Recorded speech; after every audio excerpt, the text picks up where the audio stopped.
Well, today's bench day. I'm gonna stain this bench, get it done. I got some engraving that I had to do on the back, and I'll show that to you at the very end, just before I stain it. I've already went under, had this flipped over, and did the bottom, which I always suggest you do if you're gonna stain a chair or something. You flip it over and do the bottom first. And then hurry up and get to it before this stuff starts setting. You don't want to let, you can see my fingerprints. It's okay if it's there for a few minutes. Not something you want to leave. Let dry, because that will show up after that dries. And then you don't stain it fast enough, you'll leave a spot. It'll leave a mark. So. This is American walnut going over what I believe to be maple. Having a debate about that with somebody right now, but I'm almost certain this is maple. What do I know? I'm just a dumb painter. But try to get this done pretty quickly for you.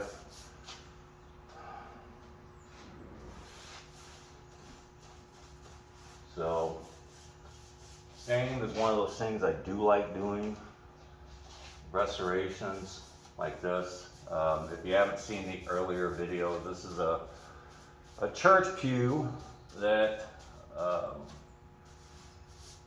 one of my customers bought with her husband decades ago.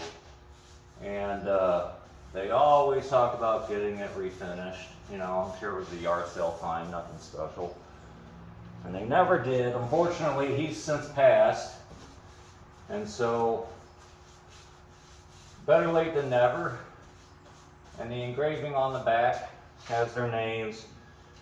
Now, I'm no engraver, and I let this person know that up front. I don't do engraving. I've never done engraving. I don't want to get into engraving, but what I went up and did, I went to Hobby Lobby and grabbed some stencils for the lettering. She just wanted the names and the year that they were born, not born, but the year that they were married. And inside of a heart. Now I couldn't find a stencil for the heart, and she wanted a little arrow shooting through it. Just something to leave a mark. And we decided to put that on the back. That she wanted it just somewhere on this bench. So, she's an older lady. She just wants to leave her name, leave her mark. And I'm like, yeah, I can do it. I'm no engraver, but I'm pretty sure I can get your names and stuff on there. So that's what I did. I ended up using a Dremel for that. And I believe a 106, a 107, possibly a 105 carving bit on that. I just basically did a quick YouTube and, what's best. Like I said, I'm no engraver, but it turned out okay. Put the stencil on there.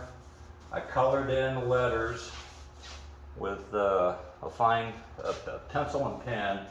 I learned quickly, do not use marker, which would have been easiest, but the marker wants to bleed. Because I tested this out on a scrap piece of wood. So quickly realized, well, it's going to have to use a pencil and maybe a pen, because all I did was carve those letters back out anyway, so I'm not worried about ink or anything.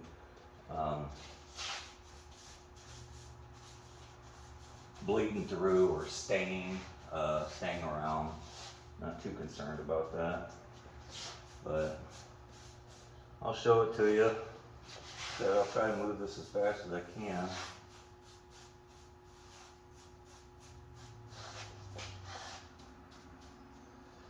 So when I stain, I kind of break off at the edge. I don't want to do this edge quite yet, because if I get wraparound over there, then I got to worry about that.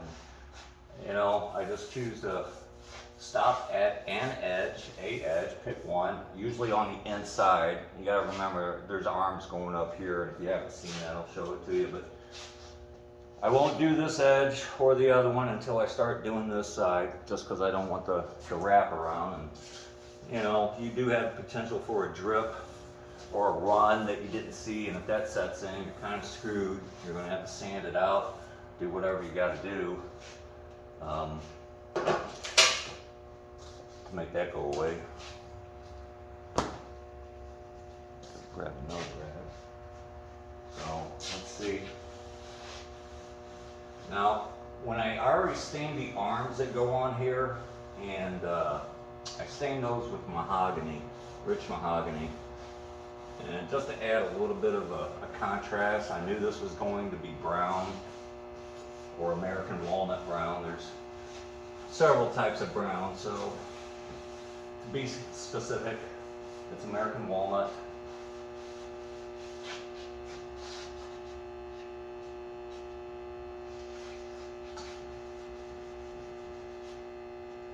Get in the corners real good. If you don't, that'll dry darker than the rest of the chair, or the rest of the furniture, I should say. Whatever you're doing. Don't let it pool up. And don't forget to wipe out the corners really good. I don't know how this looks on camera, or if it's picking up the details, but I am happy with what I'm seeing so far.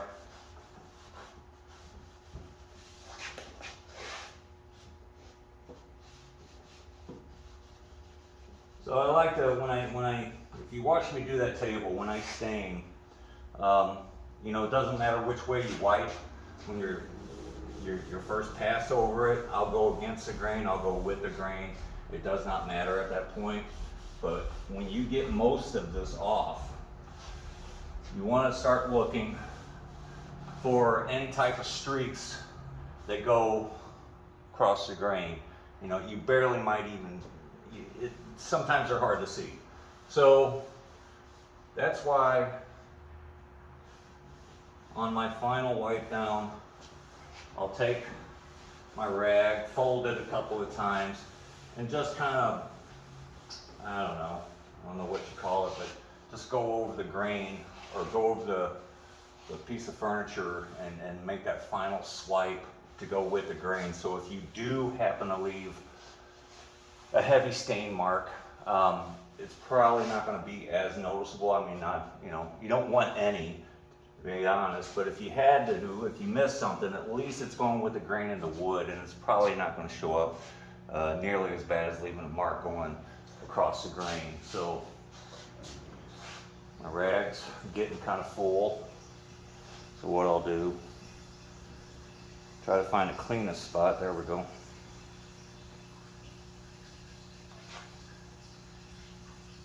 And I don't want it like absolutely dry when I do this. I do want some stain, you know, a saturated area of the rag a little bit.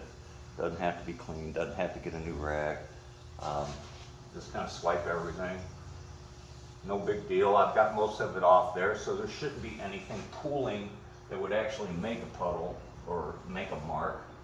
I think I got all that out of there. Down in that corner real good. So,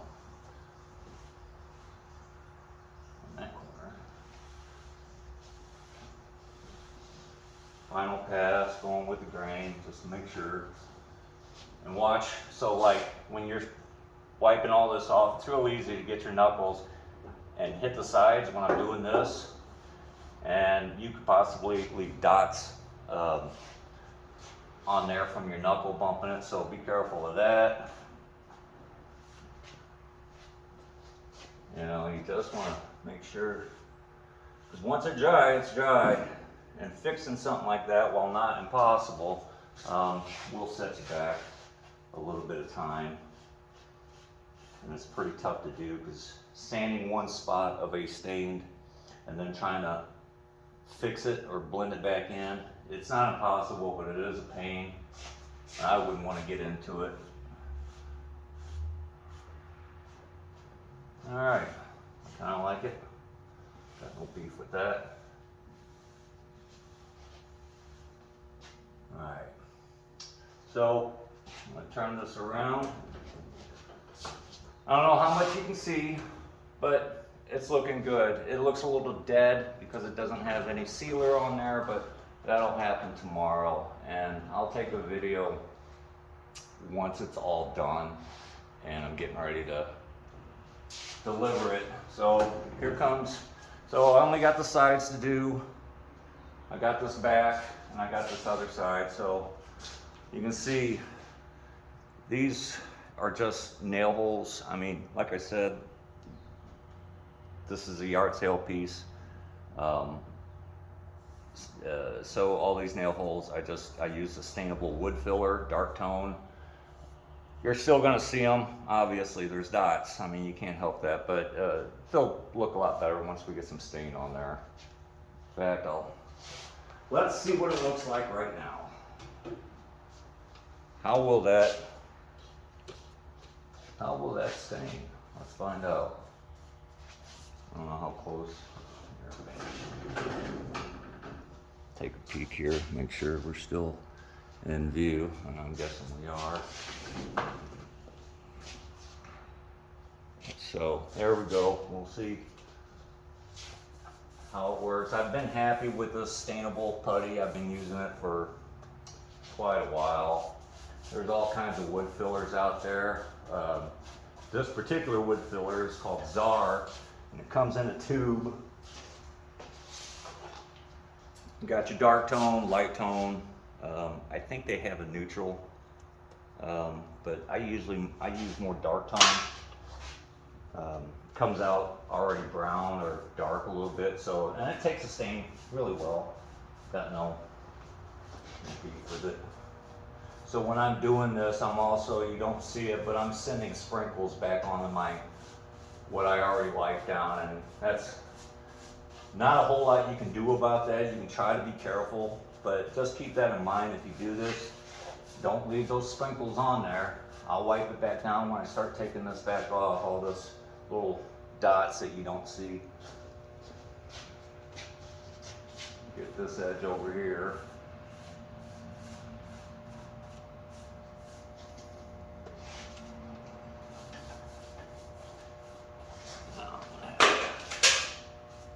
There.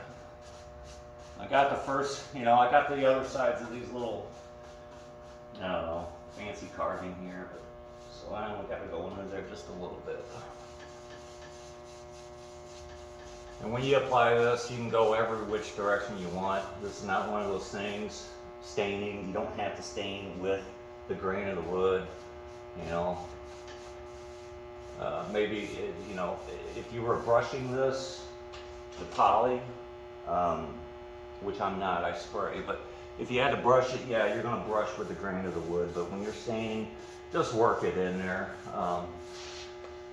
Try to make sure you got everything covered as far as leaving no skippers. All right, let's wipe it back off.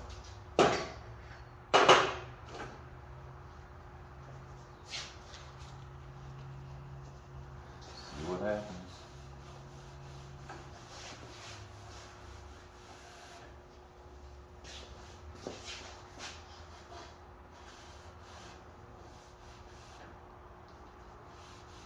So if you do get splatters on something you've already stained, like I did my seat, I'd rather have splatters on something that's already stained while I'm working on it rather than have splatters on raw wood, because you got to kind of work at a pace. You don't want that stuff sitting in. I'm just going to check everything over because I'm bumping up against this ledge. I mean, you really can't help this. And like over here that you can't see, I got a big old fat edge of stain from doing the top here, so be vigilant. Let's see what we got.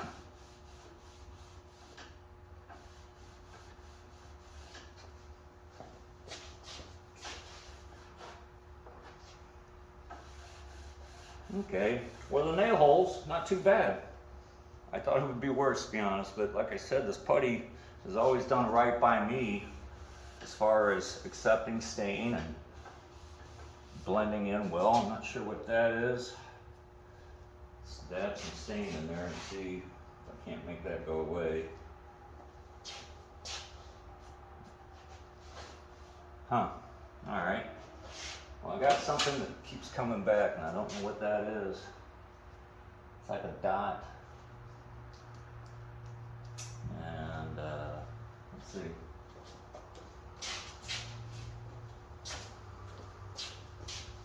Oh shit. Kind of in the open or out, you know, easily seen. I'm gonna pick at it. Okay. Alright. This is something I didn't get out during prep. It's either old wood filler. Yes. I don't think it's going to take stain quite as well as the putty. You know what? Shit. What I'll do, I'm going to go ahead about, finish this, and what I'll end up doing is getting some wood putty, not wood filler, but wood putty, and right before I put poly on here, I'll rub some wood putty in there and fill that to match. It's nothing you can really do anything about now. I tried to scratch it out of there, and it appears to be old wood filler that I missed. So if you see that, do not try to dig at it. Dig it out a little bit, but you're not going to be able to fix it. I don't know if the camera's showing that, but you're not going to fix it now. You're just not. So leave it alone. Put some wood putty in there, and then shoot it. So I think we're good. Remember, my fingerprints are setting in.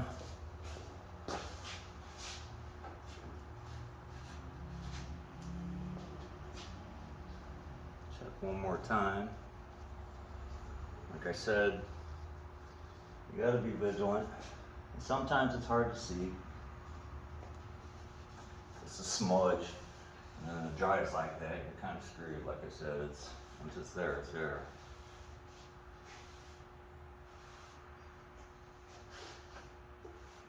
Alright. I got that pretty well.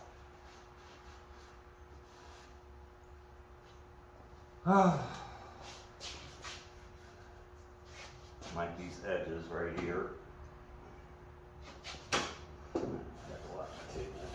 Don't forget to wipe down the backside. Make sure you don't leave anything behind.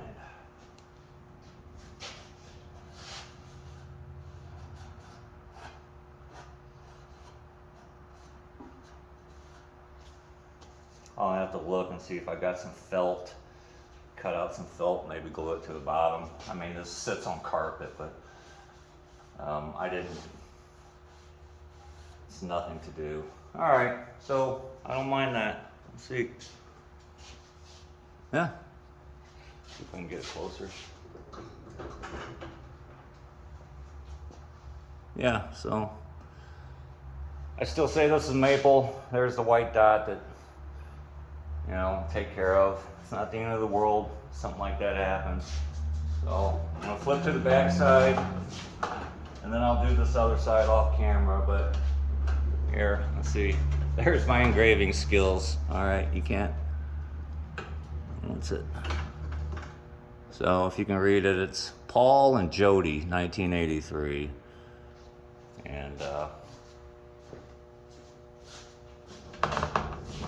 they did that with a Dremel.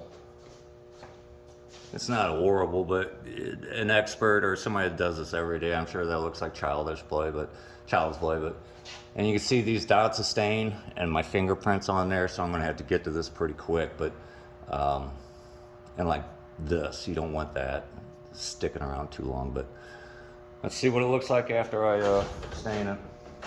I mean, what are you gonna do?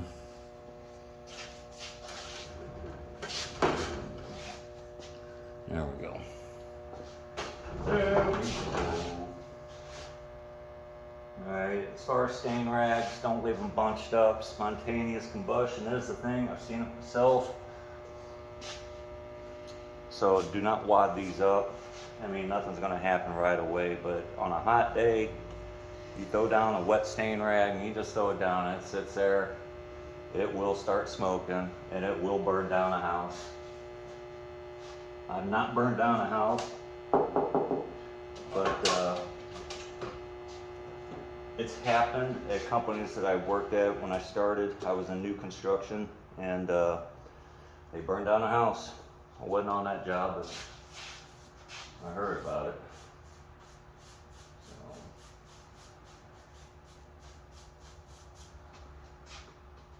try to catch this up real quick so there's a line doesn't form from when I did the front side.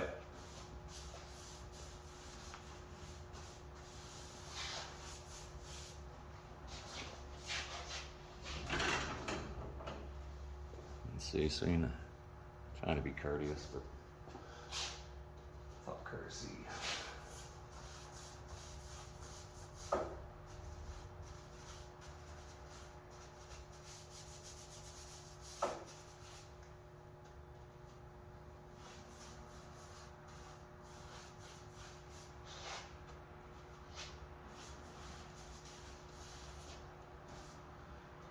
So I'm sure she's gonna like it.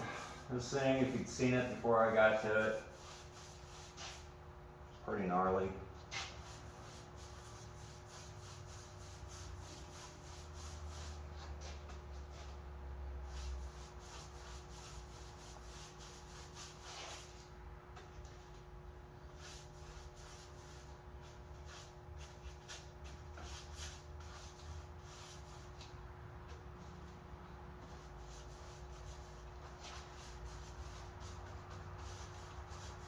Work that stain into the engraving. Now, since I'm going to be wiping everything down, but I'm not going to be wiping inside those grooves, so it's going to be darker. After it dries, and it'll stand out.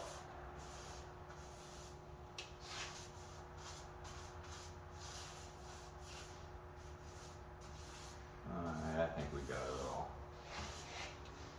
And again, while I'm doing this, you can see that I'm hitting the sides of things that I've already stained.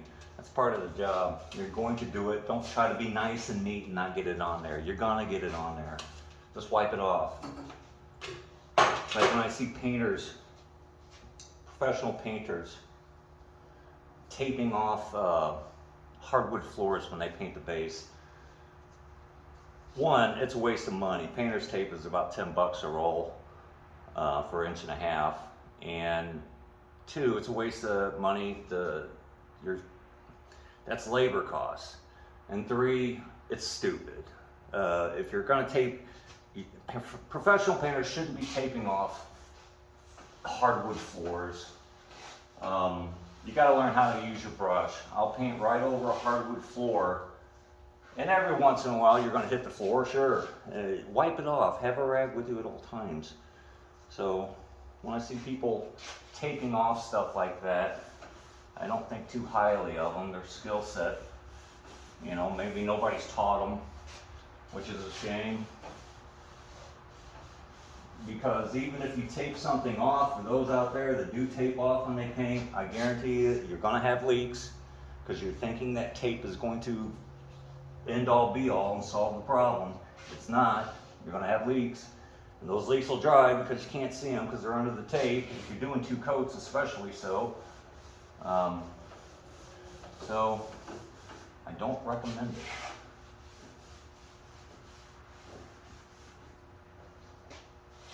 The only thing that I use blue painter's tape for is if I'm painting woodwork in somebody's house and I'm also painting the walls.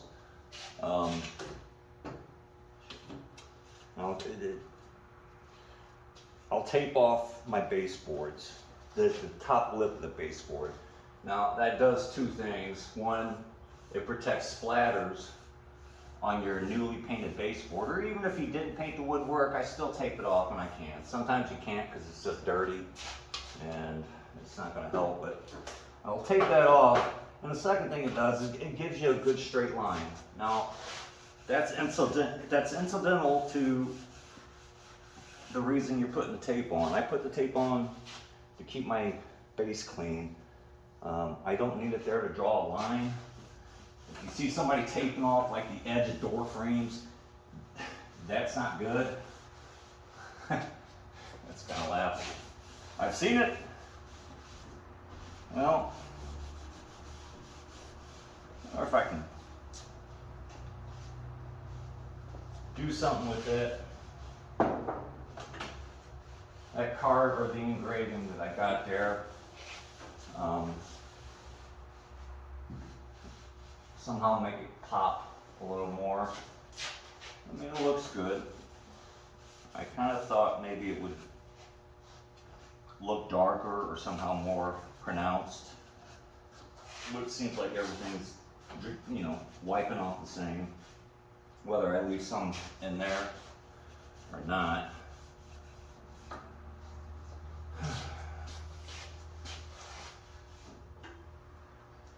Something like this.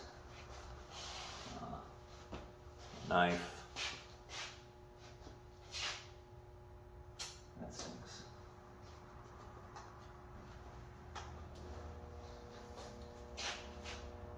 This is a razor knife. You gotta be careful. There's something right on the edge of this. It doesn't want to accept stain. I don't know what it is, but I'm gonna kind of try to get it off there. That's, even though nobody's gonna see the back of this, I don't know why I'm messing with it, but sand it off a little bit. There we go, gone.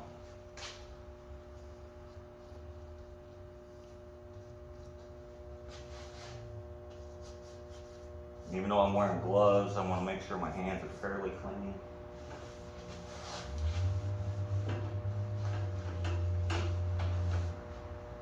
This bottom lip, make sure there's nothing hanging on to that.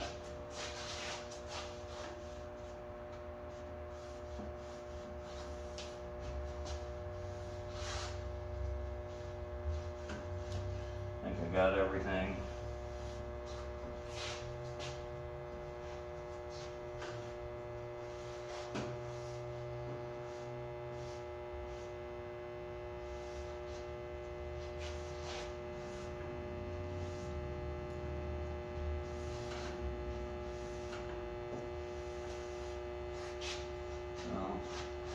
I mean, you definitely see it.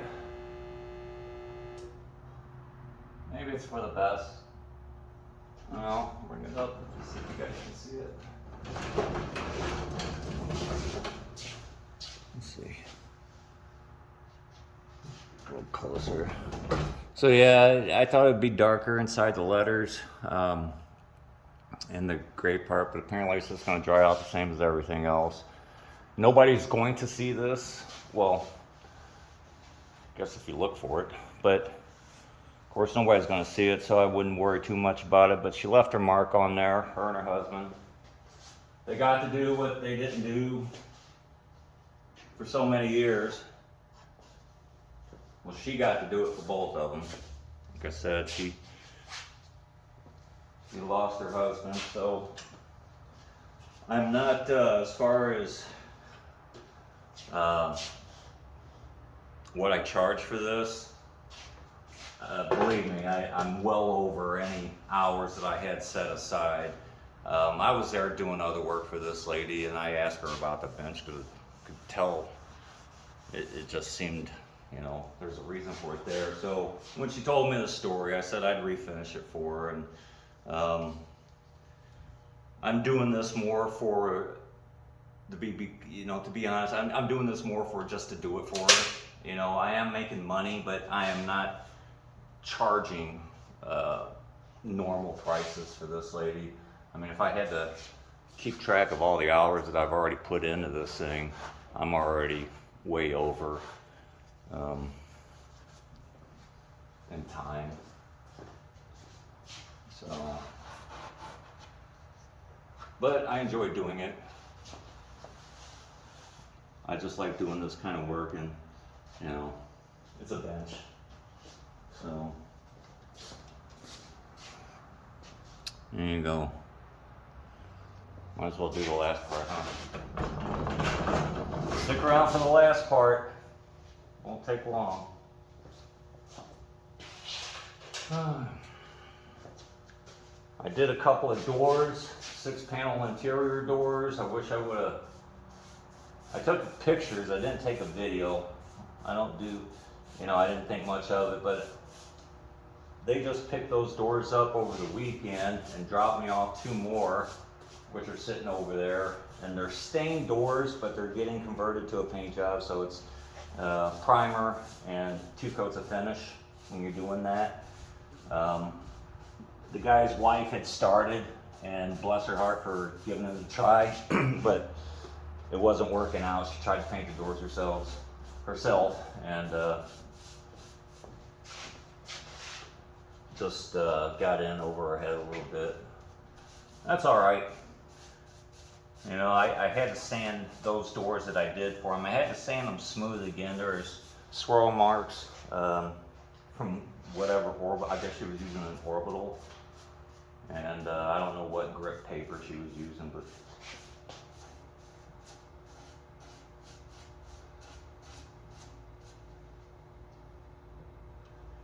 again, these white dots are just areas I know I've sanded that, but since it's right there at the edge, see what I can do. Like I said, if I can, it looks maybe like, again, wood filler or something, because this bench was not painted, it's only been stained. But I can pick some of that out, and while I had the putty out to fix that other side, I can just look everything over. Not too concerned. I'm gonna go ahead and do this, even though the arm of the bench is gonna cover that. So, all right. Back off. Need a new rack though.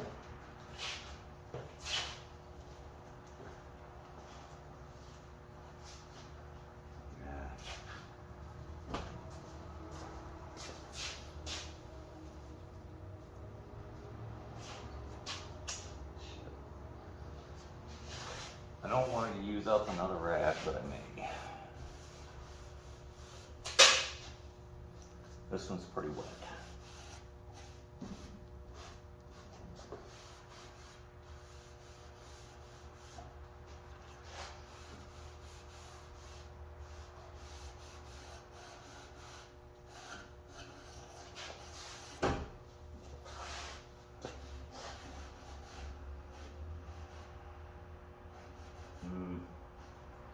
Something going on down there.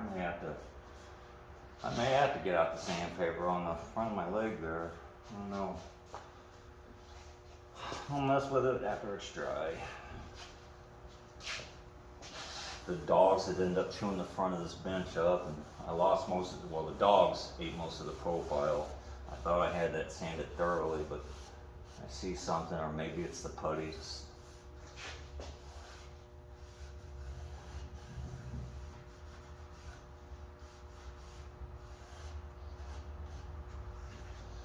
I think that's it.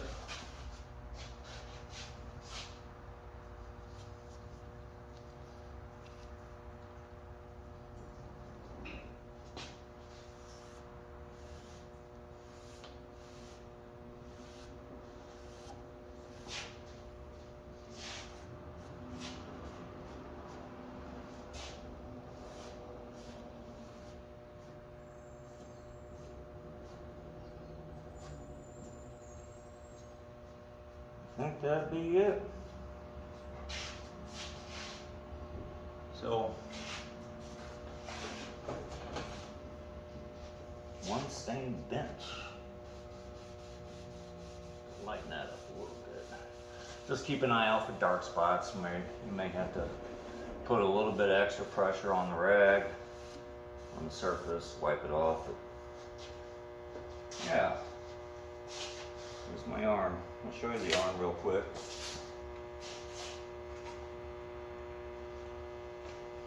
You can see, while I was staining this, I dropped it and broke that piece off. I'll glue it back, but you'll never notice. But let's see.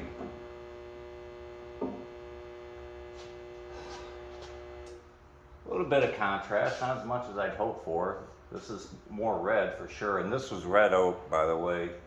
Yeah, fits on there just about so. And I'll glue that down, and then give everything several coats of polyurethane. Last minute repairs, stuff like that. So, I think that'd be it.